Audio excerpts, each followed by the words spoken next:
Kami beranggotakan 6 orang dengan saya sendiri Muhammad Ifki Rozandra, dan saya Putri Sri Rahayu, saya Hadi Ramadan Ablan, dan saya Muhammad Fadli Aldipari, dan saya Tius Alfayed. saya Tiara Puspitasari. Halo semuanya, kalian pasti pernah nonton TV ya kan? Yang dari kecil kita nonton kartun, sinetron emak-emak, hingga video Netflix yang pernah kita nonton di TV ataupun dimanapun. Nah, sejarah dari televisi tersebut itu enggak melulu tentang benda kotak yang seperti kita alami yang kita saat ini. Tapi pada waktu itu bentuknya itu enggak seperti TV pada zaman sekarang.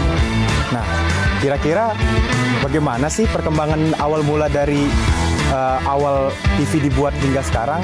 Nah, maka dari itu video kali ini kita akan membahas asal muasal TV dari awal hingga sekarang. Mari kita mulai. Sejarah penemu televisi. Televisi saat ini menjadi salah satu kebutuhan yang sangat penting untuk hiburan. Televisi digunakan sebagai media untuk menyalurkan informasi dengan cepat dan mudah. Televisi pertama kali ditemukan oleh John Logie Baird, lahir pada tanggal 13 Agustus tahun 1888 di Skotlandia. Setelah lulus dari Larkfield Academy, Baird melanjutkan kuliahnya di Glasgow and West of Scotland Technical College, kemudian ke University of Glasgow. Ketika itu Perang Dunia I pecah, dan memaksanya menunda studinya. Baird ingin berpartisipasi dalam Perang Dunia I, namun memiliki masalah kesehatan, dan dianggap tidak layak untuk bertugas. Baird lalu bekerja sebagai insinyur pengawas di Clyde Valley Electrical Power Company. Karena ia bekerja terlalu keras, akhirnya ia menderita gangguan saraf. Kemudian, Baird mulai berkonsentrasi pada elektronik, terutama setelah radio ditemukan oleh Guglielmo Marconi. Baird yakin jika proses yang sama dapat mengirimkan sinyal gambar, lalu ia mulai bekerja untuk membuat penemuan. Banyak ilmuwan yang telah mencoba membuat televisi dengan model dan komponen berbeda, seperti Alexander Bain, Arthur Kohn, dan Paul Gottlieb Nipkow. Desain Baird yang pertama adalah perangkat elektronik yang disebut dengan nama Nipkow disk. Lalu disk scanning dikembangkan pada tahun 1884 oleh ilmuwan Paul Nipkow asal Jerman. Fungsi alat ini terdiri dari disk karton dengan serangkaian lubang persegi, terletak dalam posisi spiral. Ketika dikombinasikan dengan fotoelektrik sel dan putaran, Nipkow disk mampu men-scan area terang dan gelap, dan mengkonversi informasi dari sinyal listrik.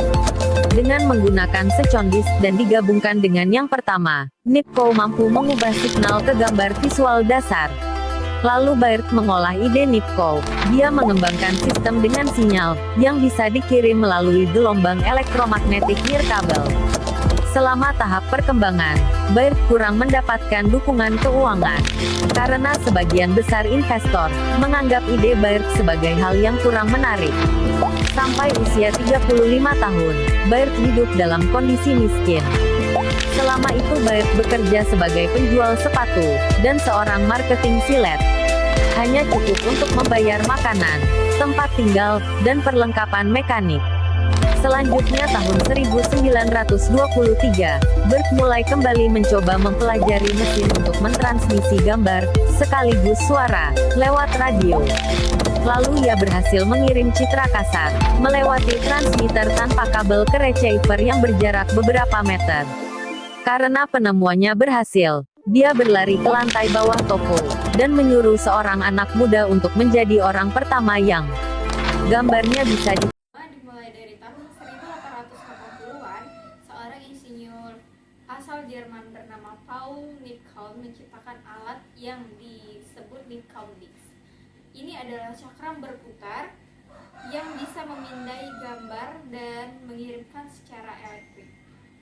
Bayangin aja, belum ada internet, belum ada listrik seperti sekarang, tapi dia udah punya ide untuk melihat gambar dari kejauhan.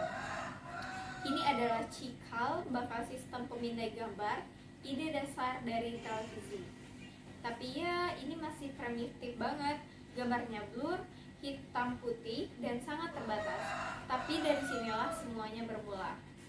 Masuk ke tahun 1920-an, penemu asal Skotlandia, John Logie Baird berhasil menayangkan wajah manusia pertama kali melalui sistem televisi mekanik. Tahun 1925, dia mendemonstrasikan TV mekanik di depan publik, dan itu juga momen ikonik walau cuman garis-garis samar di layar, dunia tercengang. Tapi sistem ini ribet banget, pakai motor, cakram, dan kualitasnya rendah. Jadi teknologi ini nggak bisa bertahan lama. Tapi jangan salah, berkait istilah televisi mulai dikenal luas dan jadi dasar untuk pengembangan selanjutnya. Era elektronik Francois vs Zorikin. Di sini muncul dua nama besar, yaitu Philo Francois dan Vladimir Zorikin. Pada tahun 1927, Francois, remaja jenius dari Amerika, menciptakan sistem pemandaian elektronik penuh, yaitu ikonoskop. Dia berhasil menayangkan gambar secara elektronik, bukan mekanik lagi. Di sisi lain, Zorikin bekerja untuk perusahaan FCA dan mengembangkan teknologi serupa. Mereka sempat bersaing sengit, bahkan terlibat perseteruan paten. TV berwarna mulai diperkenalkan, tapi awalnya harganya mahal banget dan hanya orang kaya yang bisa punya. Baru di tahun 1960-an hingga tahun 70-an, TV berwarna mulai jadi hal umum. Orang-orang yang bisa nonton acara olahraga, konser, musik, dan kartun dalam warna. Budaya menonton TV juga berubah. Keluarga mulai berkumpul di ruang tamu. Acara favorit jadi topik obrolan, dan TV menjadi pusat kehidupan. Tahun 1980-an dan 1990-an muncul TV kabel dan satelit. Ini membuka dunia baru. Kita bisa nonton ratusan saluran dari berbagai negara. Saluran seperti HBO, MTV, CNN jadi populer. Teknologi parabola dan decoder mulai masuk rumah-rumah. Di Indonesia, kita mengenal TVRI dulu sebagai stasiun tunggal. Lalu muncul RCTI, SCTV, Indosiar. Dunia pertelevisian kita juga ikut berkembang pesat. Tahun 2000-an jadi era digital. Televisi analog pelan-pelan digantikan dengan siaran digital. Kualitas gambar semakin tajam, SD ke HD, Full HD, bahkan sekarang ada 4K dan 8K. Kemudian datanglah Smart TV. TV bukan cuma untuk nonton, tapi juga browsing internet, streaming YouTube, Netflix, dan Disney Plus, sampai main game. Dan bukan cuma di rumah, sekarang kita bisa nonton TV lewat smartphone tablet. Dunia berubah drastis.